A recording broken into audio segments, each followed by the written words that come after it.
ఆచార్య, ఆలస్యమునకు క్షమాపణలు.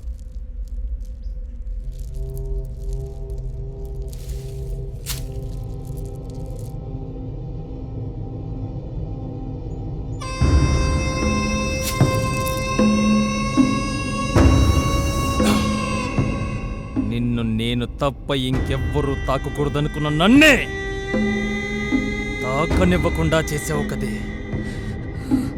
కౌరవ కుల భ్రష్టురాలా! ఆచార్య, మాంసం ముట్టని మనం మాంసం తినే ఆ మురికినితో వియ్యమా?